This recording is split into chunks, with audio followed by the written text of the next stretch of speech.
Вот. Хочу поделиться видео. В Норске такого не было уже лет 15, наверное. Вот они, красавцы такие.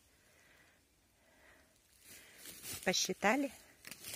Больше 40 штук. Вон, что делается. О, красивые какие.